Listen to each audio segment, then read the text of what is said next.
Amen. Gloire au Seigneur. Amen. Ah bon. Voilà, lisons un texte dans l'évangile de Marc que nous connaissons très bien. Marc chapitre 10, verset 46. On pourrait penser que c'est un texte d'évangélisation. Vous allez voir qu'en regardant profondément, c'est vraiment l'instruction pour les chrétiens que nous sommes aujourd'hui. Donc Marc chapitre 10, verset 46. Ils arrivèrent donc Jésus et la foule et ses disciples.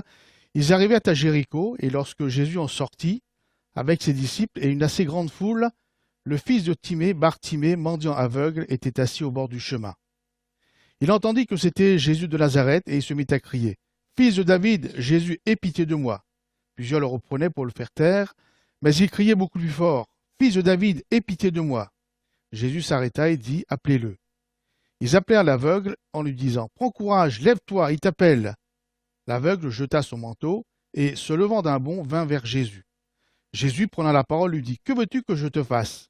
Rabouni, lui répondit l'aveugle, « Que je recouvre la vue. » Et Jésus lui dit « Va, ta foi t'a sauvé. » Aussitôt, il recouvra la vue et suivit Jésus dans le chemin. Amen. Donc, l'histoire de Bartimée, mendiant aveugle, est encore si actuelle pour nous aujourd'hui.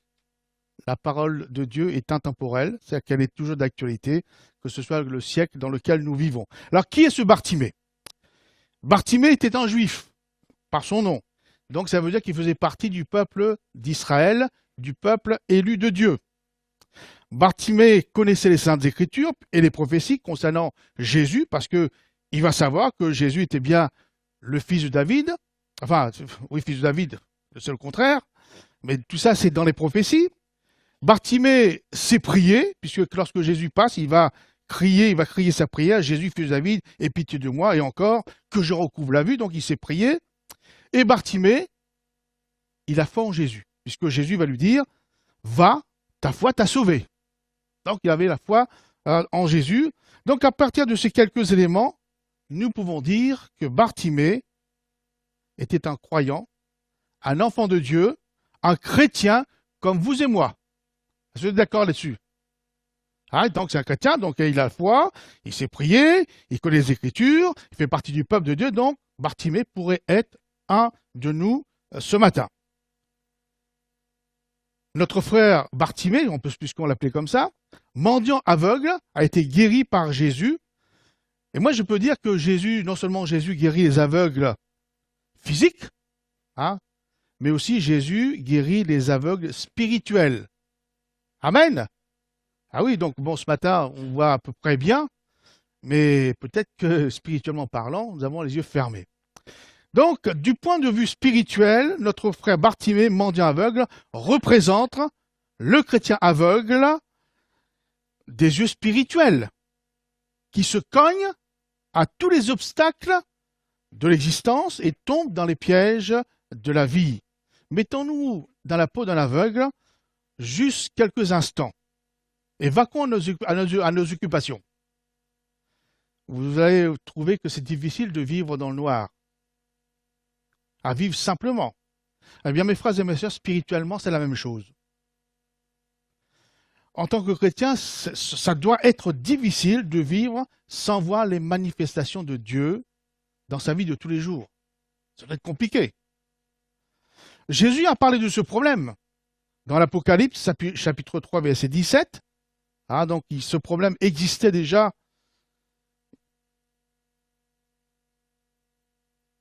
Parce que tu dis, je suis riche, je me suis enrichi et je n'ai besoin de rien, parce que tu ne sais pas que tu es aveugle, enfin que tu es malheureux, misérable, pauvre, aveugle et nu. On peut dire ici que les chrétiens de Laodicée pratiquaient le déni d'aveugle. Parce que, il dit, nous, non, mais j'ai dit, tu ne sais pas, mais tu es aveugle. Et là, pratiquer le déni. Il dit, non, non, c'est bien. Alors, on connaît le déni de grossesse, mais apparemment, pour les chrétiens de Laodicée, c'était le déni d'aveugle. Que cela ne nous arrive pas, mes frères et mes sœurs. Notre vue spirituelle impacte ou va impacter notre vie terrestre et notre vie céleste. Qu'on soit aveugle ou voyons clair, cela va impacter toute notre vie, selon la manière que nous allons regarder, que nous allons voir les choses. Donc, regardons un peu la vie du frère Bartimée, aveugle, Ah, donc vous voyez les conséquences que ça va impacter sur sa vie.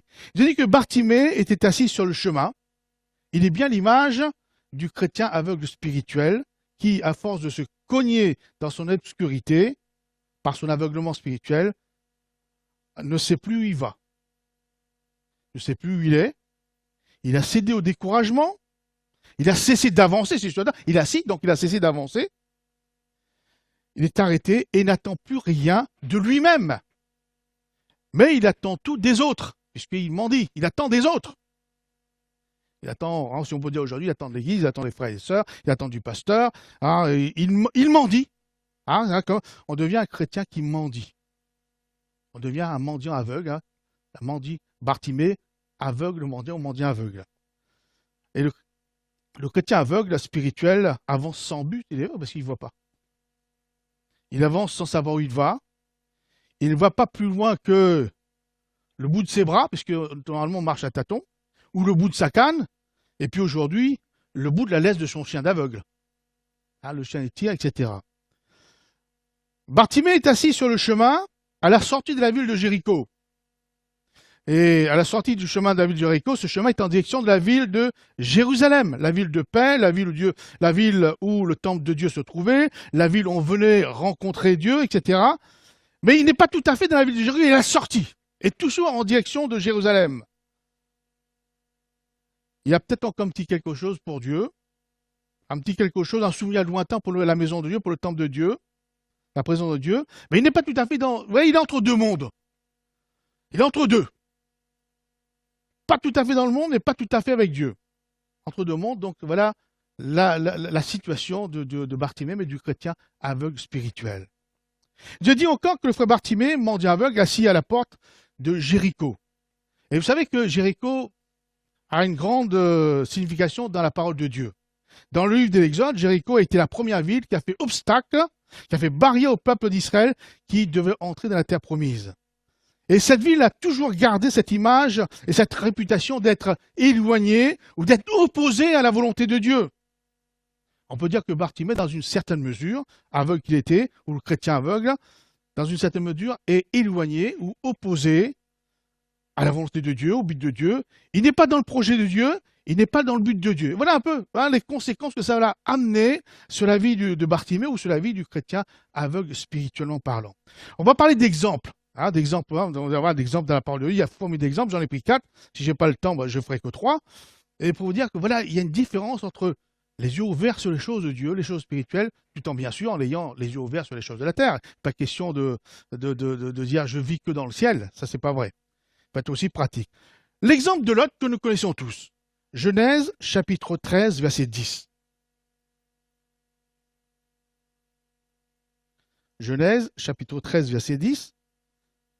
Et toutes ces situations, tous ces récits ont un seul but de nous enseigner à ne pas être comme ou à devenir meilleur. Lot leva les yeux et vit toute la plaine du Jourdain. En réalité, Lot était sur une montagne, il lève les yeux pour regarder la plaine en bas. Mais on dit lève les yeux parce que c'est comme ça.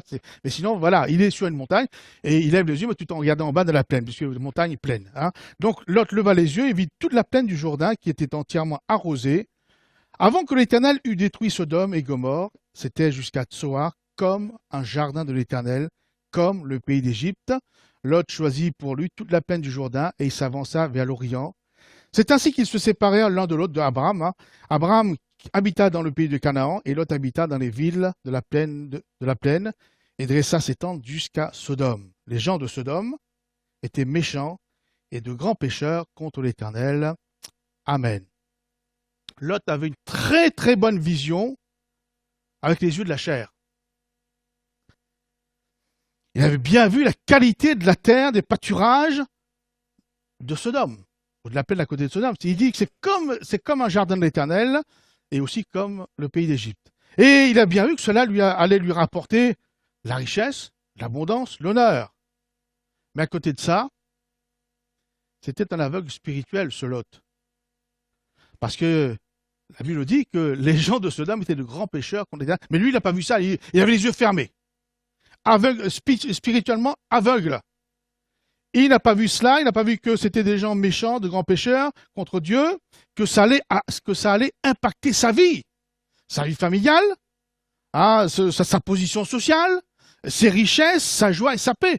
Et voilà, donc, les yeux ouverts sur les choses de la terre, et tellement qu'il n'avait pas regardé qu'à côté, il allait être embarqué, il allait être complètement inondé par les gens de Sodome. La preuve, c'est que quand il va parler de Dieu à ces gens, il parut plaisanter. C'est un petit plaisantin. Et personne n'a voulu l'écouter, etc. Donc, et le pire de tout cela, de Lot aveugle spirituellement, l'apôtre Paul a dit, car ce juste, oui, donc il était encore juste, il se gardait, se préserver, mais dans quel environnement? Il dit que car ce juste qui habitait au milieu d'eux, des gens de Sodome et de Gomorrhe, tourmentait journellement son âme juste à cause de ce qu'il voyait et entendait de leurs œuvres criminelles. Une vie de tourment. Les tourments du chrétien aveugle spirituel. Comme c'est dommage, Dieu ne nous a pas appelés à être tourmentés, au contraire, à vivre dans la paix, dans la joie. Et vous voyez donc, les yeux fermés spirituellement, mais les yeux ouverts sur les choses de la terre, voilà un peu les conséquences. L'exemple du peuple d'Israël. Du peuple d'Israël, donc on va prendre le peuple d'Israël. Exode chapitre 14, verset 10. Et nous allons voir l'opposition entre le peuple d'Israël et Moïse, pour une même situation, selon qu'on a les yeux ouverts sur les choses de Dieu ou les choses de la terre. Pharaon rapprochait, les enfants d'Israël levèrent les yeux, voilà encore, le regard, et voici les Égyptiens étaient en marche derrière eux. Et les enfants d'Israël eurent une grande frayeur et crièrent à l'Éternel. Ils dirent à Moïse, n'y avait-il pas des sépulcres en Égypte sans qu'il fût besoin de nous mener mourir au désert? Que nous as-tu fait en nous faisant sortir d'Égypte? N'est-ce pas là ce que nous te disions en Égypte? Laisse-nous servir les Égyptiens, car nous aimons mieux servir les Égyptiens que de mourir au désert. Moïse répondit au peuple, ne craignez rien, restez en place et regardez la délivrance que l'Éternel va vous accorder en ce jour, car les Égyptiens que vous voyez aujourd'hui, vous ne les verrez plus jamais. Amen. Le peuple d'Israël avait les yeux ouverts surtout sur la puissance de Pharaon et de son armée. Ils ont bien vu. Mais c'est vrai, c'était réel. C'est pas de l'imagination, c'était pas des choses, c'était des choses réelles, vraies. C'est vrai, il faut avoir les yeux ouverts sur les situations. Donc, mais malheureusement, ou c'est dommage, ils avaient les yeux ouverts que sur la puissance de Pharaon et que sur son armée. Mais les yeux spirituels, ô combien aveugles. Ils ne voyaient pas, ils ne voyaient plus ce que Dieu pouvait faire, que Dieu pouvait ouvrir la mer Rouge pour les faire partir et bien sûr noyer les Égyptiens. Ça, ils ne pouvaient pas voir. Et c'est là, et voyez-vous, quand on est dans cette situation d'aveuglement spirituel, on ne voit plus la puissance du Seigneur, alors qu'est-ce qu'ils vont dire? N'est-ce pas ce que nous te disions en Égypte? Laisse-nous servir les Égyptiens, car nous aimons mieux servir les Égyptiens que de mourir au désert, redevenir esclaves de Pharaon, repartir dans le monde. Et voyez-vous, c'est la tentation incessante des chrétiens aveugles spirituels qui ne voient plus la puissance de Dieu. On dit, autant repartir dans le monde, autant parce qu'ils ne voient plus la puissance de Dieu. Moïse vivait la même situation que le peuple d'Israël. Il n'y a pas Moïse d'un côté puis le peuple, mais Moïse aussi l'a vu. Moïse a vu la puissance de l'armée de Pharaon, il a vu les chars, etc. La même chose. Mais le livre de l'Épître aux Hébreux, je vous le lis, chapitre 11, verset 27, dit « C'est par la foi que Moïse quitta l'Égypte sans être effrayé de la colère du roi, enfin de Pharaon, car il se montra ferme. Pourquoi? Comme voyant celui qui est invisible. » Il avait les yeux ouverts, bien sûr, Moïse avait les yeux de la chair comme vous, il voit Pharaon, son armée, etc. De l'autre côté, il avait les yeux ouverts sur celui qui est invisible. Les choses de Dieu, les choses spirituelles. Il voyait la puissance de Dieu. Vous voyez la différence? Et c'est pour cela qu'il va pouvoir, il voyait très clair, une bonne vue physique et spirituelle, donc il voyait par la foi, et il voit la victoire de Dieu sur Pharaon, il voit la victoire de Dieu pouvant ouvrir la mer Rouge, et c'est ce qui le fait avancer, et il voit la victoire de Dieu. Et c'est là la vie de victoire du chrétien ayant les yeux ouverts sur les choses spirituelles, ouverts sur la puissance de Dieu. Il n'est pas effrayé, Moïse. Il est bien dit, pas effrayé de la colère de Pharaon, il est en paix, parce qu'il voit la défaite de Pharaon et il voit la puissance de Dieu. Vous voyez, donc ça dépend comment nous regardons, ça dépend si est-ce que nous sommes aveugles spirituellement, etc. Ou comme là, il a vu que, il n'a pas vu les choses que les gens étaient de grands pécheurs, il a vu que les bonnes choses, lui. Et de la même manière, le peuple d'Israël a vu que ça, et Moïse, il a vu les deux. C'est un homme équilibré. Et il va pouvoir encourager, donc nous pouvons à ce moment-là, nous qui avons les yeux ouverts spirituellement aussi, comme Moïse, nous pouvons encourager le peuple, ne craignez rien, restez en place parce que Dieu va agir, Dieu va être puissant, etc. Voilà quelque chose de positif. Amen. On va prendre aussi l'exemple de Balaam, un curieux personnage, ce Balaam. On n'arrive pas à le cerner. Qui, selon les circonstances qu'il va traverser, soit il est aveugle, spirituellement parlant, soit il a une très très bonne vision spirituelle. On va voir. Hein. Donc, Nombre, chapitre 22, verset 21, c'est l'image du chrétien, comment on peut dire, instable. Selon les circonstances, soit il est sur l'eau de la vague ou dans le creux. Hein, Balaam est un peu pareil. Nombre, chapitre 22, verset 21. Donc, bien sûr, hein, donc, dans le contexte, les gens de Moab vont venir chercher Balaam, dire viens maudire le peuple d'Israël, etc., parce que le peuple d'Israël est nombreux, etc. Balaam, il servait Dieu, donc il va demander à Dieu, est-ce que je peux partir? Dieu va dire non. Les gens de Moab vont arriver encore plus d'honneur, plus de richesse, sachant que Dieu avait dit non. Balaam va encore essayer d'insister auprès de Dieu. Vous savez, quand on insiste auprès de Dieu, alors qu'il a déjà dit non, Dieu nous dit, allez-y. Et c'est ce qui s'est passé. Dieu a dit à Abraham, de toute façon, même si je dis non, tu vas y aller quand même. Donc il va y aller, donc il dit, Balaam se leva le matin, c'est là son ânesse et est parti avec les chefs de Moab. La colère de Dieu s'enflamma, parce qu'il était parti, et l'ange de l'Éternel se plaça sur le chemin pour lui résister. Balaam était monté sur son ânesse, et ses 2 serviteurs étaient avec lui. L'ânesse vit l'ange de l'Éternel qui se tenait sur le chemin, son épée nue dans la main. Elle se détourna du chemin et alla dans les champs. Balaam frappa l'ânesse pour la ramener dans le chemin. L'ange de l'Éternel se plaça dans un sentier contre les vignes. Il y avait un mur de chaque côté. L'ânesse vit l'ange de l'Éternel, elle serra contre le mur et pressa le pied de Balaam contre le mur. Balaam la frappa de nouveau. C'est comme étant une ânesse arrive à voir les choses spirituelles, à voir l'ange de Dieu qui est l'image de Jésus. Mais Balaam, il est tellement entêté, tellement ébloui par la richesse et l'honneur qu'il attendait là-bas, il ne voit plus. Il ne voit plus. Il a les yeux fermés sur les choses spirituelles. Donc on continue la lecture. Et l'Éternel ouvrit la bouche de l'ânesse et elle dit à Balaam, que t'ai-je fait pour que tu m'aies frappé déjà 3 fois? Cela n'interpelle pas Balaam qu'une ânesse lui parle. Hein. Je tomberais là en bas si jamais mon chien il se mettait un coup à parler. Ah, mais lui, non, apparemment, vous savez, quand on est entêté, il n'y a plus rien qui nous étonne. Donc, Balaam, il va tenir la conversation comme si rien n'était. Pour lui, c'était tout à fait naturel. Tellement il était ébloui, vous savez, la richesse, l'honneur, les choses de la terre, ça. Et donc l'Éternel ouvrit la bouche et dit à l'ânesse et dit à Abraham, que t'as fait pour que tu m'aies frappé déjà 3 fois? Balaam répondit à l'ânesse, c'est parce que tu t'es moqué de moi, et si j'avais une épée dans la main, je te tuerais à l'instant. L'ânesse dit à Balaam, ne suis-je pas ton ânesse, que tu as de tout temps monté jusqu'à ce jour?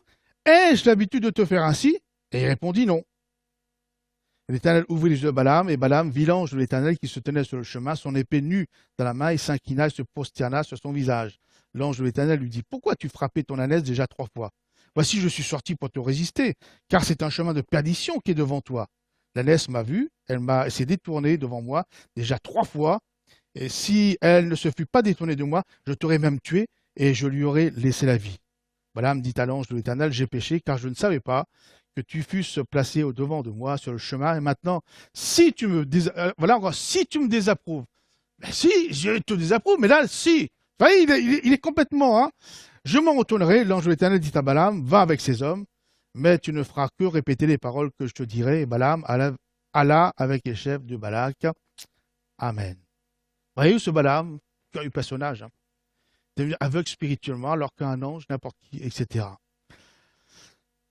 Et vous savez pourquoi aussi il est devenu aussi aveugle? Parce que non seulement il quittait Dieu pour aller à Moab pour maudire le peuple d'Israël, contrairement à ce que Dieu lui avait dit, hein, mais il était ébloui par l'honneur et les richesses que le roi lui donnait, Mais il faisait chemin, bien avec ses deux serviteurs, mais aussi avec les chefs importants du roi de Moab, ennemis du peuple d'Israël, du peuple de Dieu.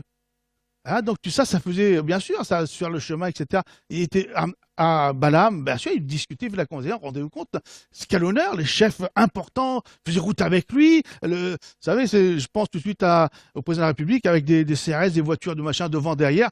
On n'a pas le temps, là. Pour Balaam, c'était réjouissant, c'était un honneur. C'est pour ça qu'il n'y a plus la vision de l'Éternel, de l'ange de l'Éternel, etc. Vous savez, gardons-nous aussi de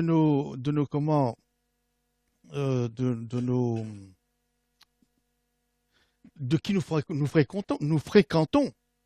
Le psalmiste dira, heureux l'homme qui ne marche pas selon le conseil des méchants, qui ne s'arrête pas sur la voie des pécheurs, et qui ne s'assied pas en compagnie des moqueurs, parce qu'on finit par y être comme eux, à devenir comme eux. Et Balaam faisait la route, ouais, c'est pour ça que... Alors, là, oui, il a les yeux fermés. Et puis Balaam, à un certain moment, donc il va prophétiser, il va dire vraiment ce que Dieu va lui dire. Et vous voyez comment c'est réjouissant, parce qu'on va dire Balaam a changé. Nombre chapitre 24, verset 2. Voilà ce qu'il dit. C'est formidable pour le chrétien qui a les yeux spirituels ouverts à ce point-là. Nombre 24, verset 2.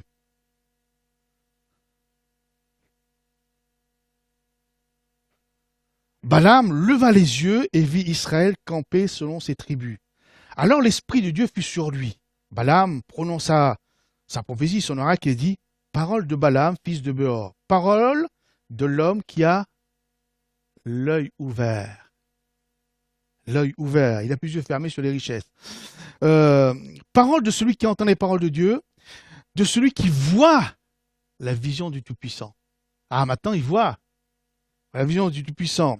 De celui qui se prosterne et dont les yeux s'ouvrent. Oui, il y a eu un changement. Il voit de nouveau clair de ses yeux, avec ses yeux spirituels. Il voit les projets de Dieu pour Israël.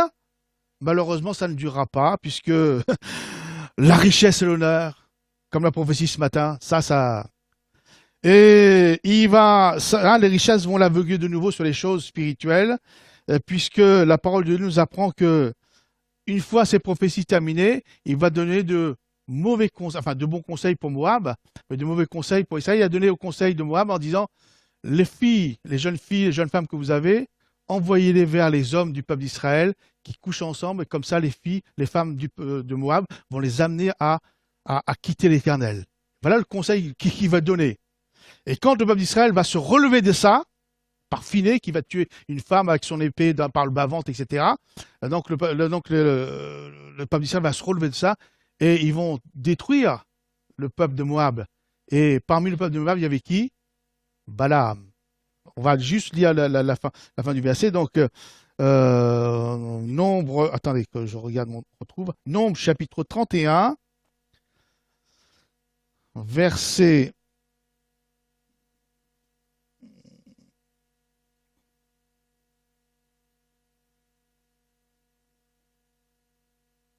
Allez, verset 6. Donc 31, verset 6. Moïse envoya à l'armée ses 1000 hommes par tribu, et avec eux le fils du sacrificateur Éléazar, Phiné, qui portait les instruments sacrés, les trompettes retentissantes. Ils s'avancèrent contre Madian, selon l'ordre que l'Éternel avait donné à Moïse, et il tua tous les mâles. Il tua les rois de Madian avec tous les autres, et vit Rékem, Tur, Hur et Réba, 5 rois de Madian. Il tua aussi par l'épée Balaam, qu'est-ce que fait Balaam là? Puisque Dieu avait dit, tu diras uniquement ce que je dirai. Après c'est terminé, il fallait qu'il parte, mais il est toujours là. Ah, donc Balaam, fils de Béor, et les enfants d'Israël firent prisonniers les femmes de Madianites avec leurs petits-enfants, et ils pillèrent tout leur bétail, leurs troupeaux et toutes leurs richesses. Ils incendièrent toutes les villes qu'ils habitaient et dans tous leurs enclos. Ils prirent toutes les dépouilles et tous les butins, personnes et bestiaux. Ils amenèrent les captifs le butin et les dépouilles à Moïse, au sacrificateur Éléazar et à l'assemblée des enfants d'Israël campés dans les plaines de Moab, près du Jourdain, vis-à-vis de Jéricho. Moïse, le sacrificateur, Éléazar et tous les princes de l'assemblée sortirent au-devant d'eux, hors du camp. Et Moïse s'irrita contre les commandants de l'armée, les chefs des milliers, les chefs des centaines, qui revenaient de l'expédition. Il leur dit, avez-vous laissé la vie à toutes les femmes? Voici, ce sont elles, ce sont celles qui, sur la parole de Balaam, ont entraîné les enfants d'Israël à l'infidélité envers l'Éternel. Vous voyez, donc Balaam, c'est bien Balaam qui a donné de mauvais conseils. Et malheureusement, vous voyez, à force d'être aveugle sur les choses spirituelles, de s'enfoncer, d'enfoncer, conséquence, Balaam fut tué. Encore un autre exemple en opposition, l'exemple d'Élisée et de son serviteur. Deuxième livre des Rois, chapitre 6, verset 13. Peut-être un exemple va vous parler plus que l'autre. Mais bon, voilà. Et puis, je me suis arrêté aux quatre exemples parce qu'il y en avait d'autres. Hein. Donc, c'est le mal des chrétiens de perdre la vision, de perdre la vue spirituellement parlant. 2 Rois, chapitre 6, verset 13. Et le roi dit, le roi de Syrie, qui voulait prendre Élisée pour le tuer, le prisonnier, etc. Allez et voyez où Élisée est. Je le ferai prendre. On va lui dire, voici, il est à 2 temps. Il envoya des chevaux, des chars et une forte troupe qui arrivèrent de nuit, qui enveloppèrent la ville. Le serviteur de l'homme de Dieu se leva de bon matin et sortit. Et voici une troupe entourait la ville avec des chevaux et des chars.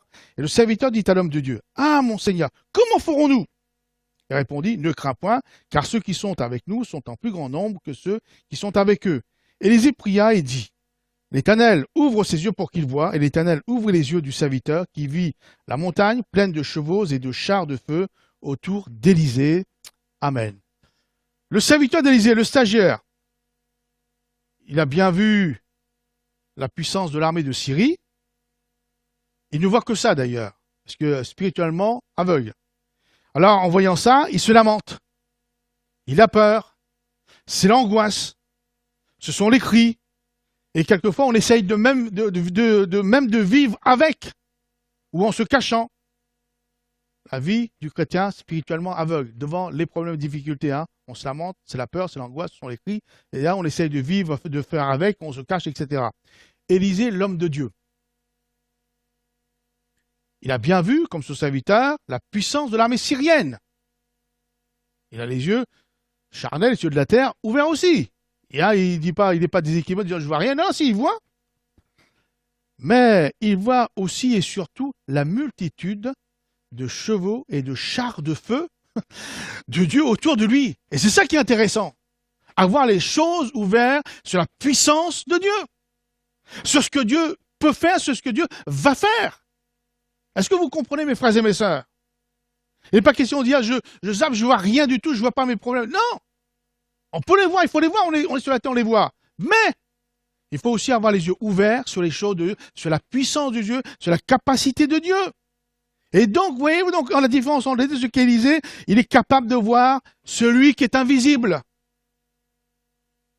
Et c'est pour cela qu'il répond, ne crains pas, car ceux qui sont avec nous sont en plus grand nombre que ceux qui sont avec eux. Et bien sûr, il y avait des chats, donc avec eux, s'il y avait les cheveux, et les chars de feu. Tu as existé encore une arme ennemie, enfin une arme, les chars de feu. On a l'impression qu'Élisée a vu des tanks qui tirent encore au canon, mais à l'époque, ce n'était pas envisageable. Des chars de feu autour de lui. Vous voyez donc la vie entre celui qui a les yeux aveugles spirituellement, il se lamente, avec une situation bien déterminée, et l'autre qui vit la même situation, mais les yeux ouverts sur aussi les difficultés, mais aussi sur la puissance de Dieu. C'est aussi la différence. C'est la paix, etc.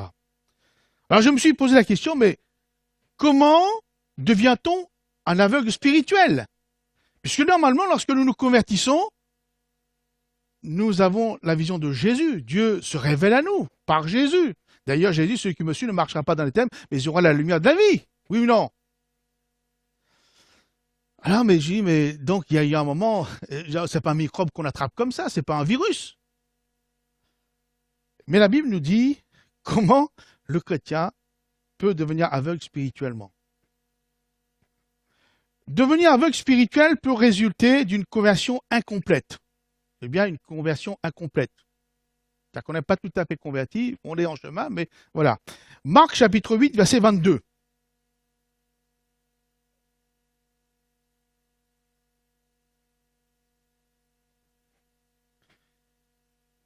Donc Jésus et les disciples toujours se rendirent à Bethsaïda et on amena vers Jésus un aveugle qu'on le pria de toucher. Jésus prit l'aveugle par la main et le conduisit hors du village.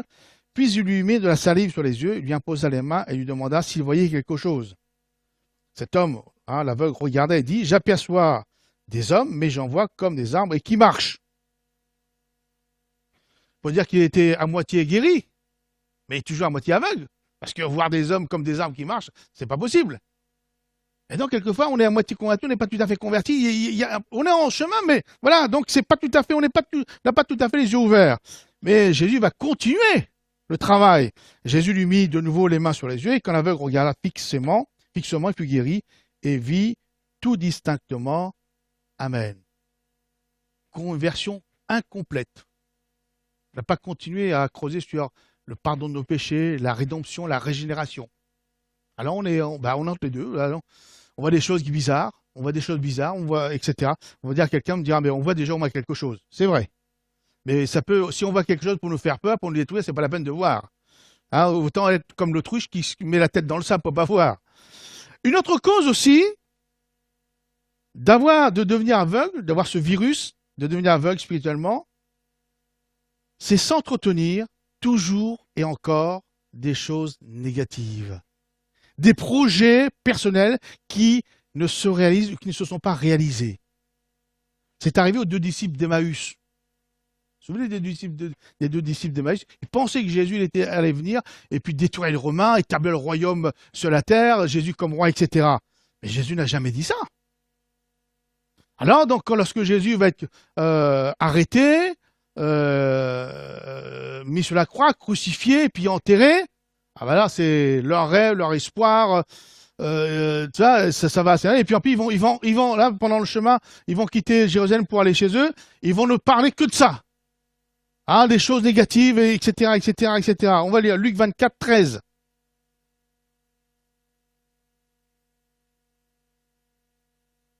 À ce moment-là, on devient aveugle des choses de Dieu, des choses spirituelles. Et voici ce même jour, deux disciples allaient à un village nommé Emmaüs, éloigné de Jérusalem de 60 stades, et ils s'entretenaient de tout ce qui s'était passé. Pendant qu'ils parlaient et discutaient, Jésus s'approcha. Et Jésus s'approcha et fit route avec eux, mais leurs yeux étaient empêchés de le reconnaître. Attendez, ils ont côtoyé comme Jésus pendant 3 ans et demi, hein. Je ne sais pas si vous dites au bout de 3 ans de mariage ou 4 ans de mariage, vous reconnaissez peu votre femme, ça va y avoir un problème. Hein, votre femme, je ne crois pas, va vous laisser comme ça. Hein. Et donc, mais, pendant la nuit, donc, hein, ils ont, voilà. Alors, Jésus leur dit, de quoi vous entretenez-vous en marchant, pour que vous soyez tout triste, les yeux aveuglés par l'entretien, des problèmes, des difficultés. On est hypnotisé, on ne parle que de ça, on ne voit que de ça. On voit que ça. On commence, à force d'en parler, on ne voit plus la puissance de Dieu, on ne voit plus ce qu'il peut faire. On n'a plus la notion de la puissance de Dieu dans notre vie. Et on est chrétien abattu, détruit par nos rêves irréalisés, par nos projets qui n'arrivent pas à bout, qui n'arrivent pas à leur terme. Alors que le contraire, l'apôtre Paul dit, entretenez-vous par des psaumes, par des hymnes, par des cantiques spirituels, chantant et célébrant de tout votre cœur les louanges du Seigneur. Ça édifie, hein, ça fortifie, hein, on chante des psaumes, etc. Vous voyez la différence? Il n'est pas question de se frapper, de dire il faut que je croie, il faut que je... Non, non. Entretenez-vous par des psaumes, en lisant la parole de Dieu, en chantant et en élevant le cœur. Vous savez, le négatif s'en va et le positif, on voit la puissance de Dieu se manifester. Amen. On veut devenir aveugle spirituel par un manque de sanctification et jouer avec le péché. Ce qui est arrivé à Samson. Samson, le héros. Juge chapitre 16, verset 19.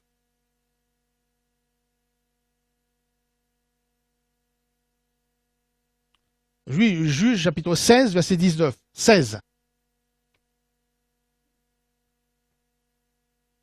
Donc nous retrouvons Samson sur les genoux d'une prostituée, Delilah. Elle endormit sur ses genoux et, ayant appelé un homme, elle rasa les 7 tresses de la tête de Samson et commença ainsi à le dompter. Il perdit sa force et elle dit alors, les Philistins sont sur toi, Samson. Et il se réveilla de son sommeil et dit, je m'en tirerai comme les autres fois, je me dégagerai. Il ne savait pas que l'Éternel s'était retiré de lui. Les Philistins le saisirent et lui crevèrent les yeux. Et le firent descendre à Gaza et le lièrent avec les chaînes d'airain. Il tournait la meule dans la prison. Amen. Manque de consécration, de sanctification. On finit par se faire attraper. Et à ce moment-là, les yeux spirituels sont complètement crevés et on travaille pour l'ennemi de nos âmes. Samson, voyez-vous, Il tenait la meute dans la prison pour les Philistins. Alors Dieu l'avait appelé pour être le libérateur du peuple d'Israël. Voyez-vous, mes frères et mes sœurs, hein, donc le manque de sanctification. On peut toujours, mais ça arrive toujours pour nous rattraper. Aussi, le refus de progresser spirituellement parlant, le refus d'aller de l'avant. Quelqu'un dit, ça y est, là je m'arrête, hein, tu m'as sauvé, ben, c'est juste là que je m'arrête. Et ça, c'est dangereux. Bien sûr, vous êtes sauvé par grâce. Mais l'apôtre Paul dit que la grâce n'a pas été vaine envers moi, j'ai travaillé aussi pour garder cette grâce. Donc, regardez ce que l'a dit, d'ailleurs on l'avait déjà lu, l'apôtre Pierre. Deuxième épître de Pierre, chapitre 1er, verset 3. Hein, la vie spirituelle, c'est en éternelle progression. On avance, on progresse. Et si on refuse, à un certain moment, ça nous rattrape. Comme sa divine puissance nous a donné tout ce qui contribue à la vie et à la piété, au moyen de la connaissance de celui qui nous a appelés par sa propre gloire et par sa vertu, lesquelles nous assurent de sa part les plus grandes et les plus précieuses promesses, afin que par elles vous deveniez participants de la nature divine, en fuyant la corruption qui existe dans le monde par la convoitise. À cause de cela même, faites tous vos efforts. Donc, vous voyez la progression là, faites tous vos efforts. Bien sûr, ça ne tombe pas comme ça, il faut faire des efforts. Pour joindre à votre foi la vertu la science, à la science la tempérance la patience, à la patience la piété l'amour fraternel, à l'amour fraternel la charité, car si ces choses sont en vous et y sont avec abondance, elles ne vous laisseront point oisifs ni stériles pour la connaissance de notre Seigneur Jésus-Christ.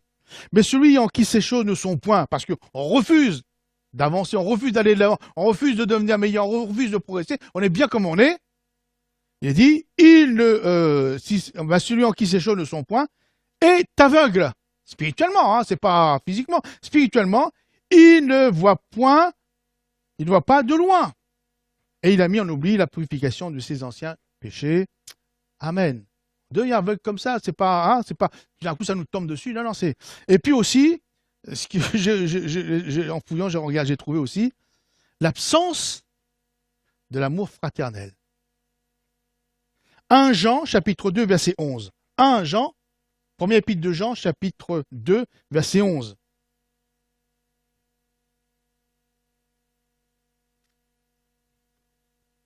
Mais celui qui hait ou qui n'aime pas son frère est dans les ténèbres, il marche dans les ténèbres, il ne sait pas où il va parce que les ténèbres ont aveuglé ses yeux. Amen. Je ne pardonnerai jamais. Et malheureusement, ça se trouve dans le milieu chrétien. Hein. Je ne pardonnerai jamais. Ah oui, mais devenu aveugle, hein, spirituellement parlant. Donc voilà un peu les causes. Hein, donc c'est pas le microbe qui arrive comme ça, c'est voilà. Alors la bonne nouvelle, c'est que Jésus est venu ouvrir les yeux des aveugles physiques et spirituels. C'est pas une bonne nouvelle, ça? Ah oui, Jésus est venu ouvrir les yeux des aveugles physiques et spirituels. Jésus est l'envoyé du Père pour nous délivrer là où nous sommes.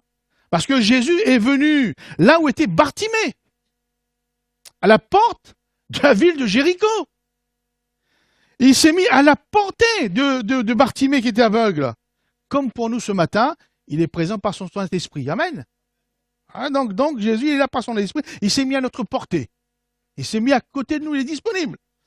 Et là, puis on va lire les deux textes qui disent que, Ésaïe 42, verset 6. Ésaïe 42, verset 6.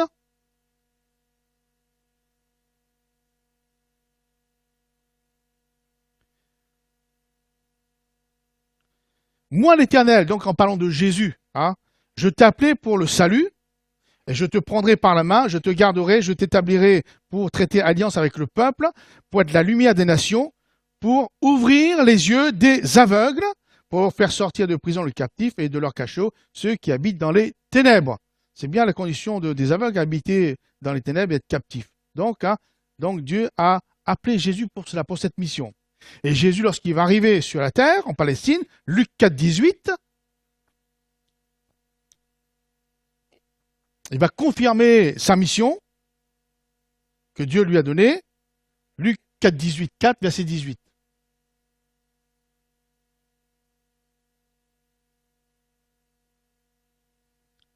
L'Esprit du Seigneur est sur moi parce qu'il m'a oint pour annoncer une bonne nouvelle aux pauvres. Il m'a envoyé pour guérir ceux qui ont le cœur brisé, pour proclamer aux captifs la délivrance et aux aveugles physique et spirituel, le recouvrement de la vue pour envoyer libres les opprimés. Amen. Donc, Jésus, ce matin, comme il est passé à Jéricho, a sorti le chemin qui sortait de Jéricho pour Bartimée il y a plus de 2000 ans. Donc, le Seigneur, ce matin, il est là.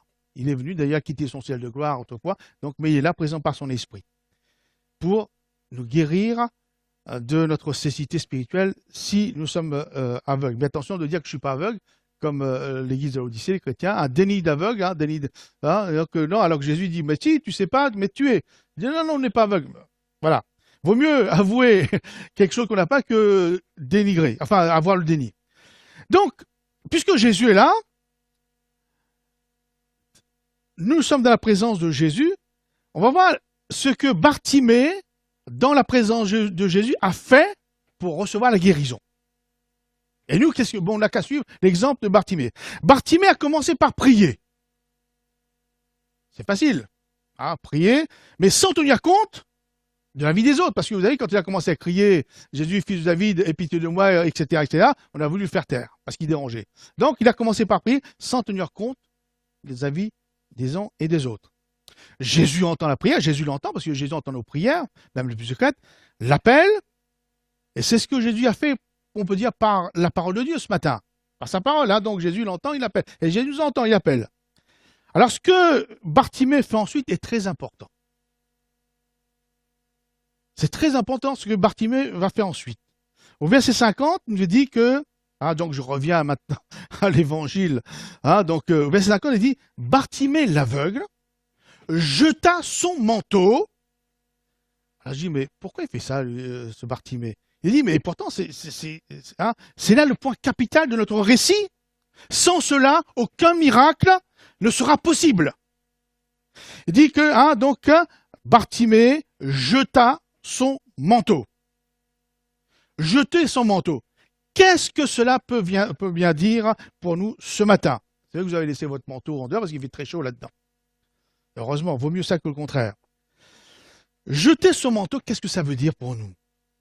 Le manteau de Bartimée était un élément important pour sa vie physique et terrestre jusqu'à cet instant-là. Son manteau était sa seule richesse. N'oublions pas que, bon, c'est un coup et lui, il était mendiant. Son manteau, c'était sa protection. Contre le froid, le soleil, tout ce que vous voulez. Son manteau aussi était sa carapace, quelque part. Son manteau était ses habitudes. D'ailleurs, vous savez, souvent, quand on voit, on reconnaît quelqu'un, parce que le manteau ne change pas tous les 4 matins. Hein. Je veux dire, on l'a là pour un certain temps, et on reconnaît la personne si en plus, c'est un manteau original, on reconnaît aussitôt. Donc, le manteau, c'était, comment je retrouve mon texte, était sa carapace, sa manière d'être, ses habitudes, sa mentalité, son raisonnement, sa vie. C'était sa vie, quoi, son manteau. Alors, pour nous, jeter son manteau, mes frères et mes sœurs, c'est se mettre à nu devant le Seigneur. Être sincère. C'est tout lâcher, tout abandonner, laisser nos certitudes, laisser ses raisonnements humains,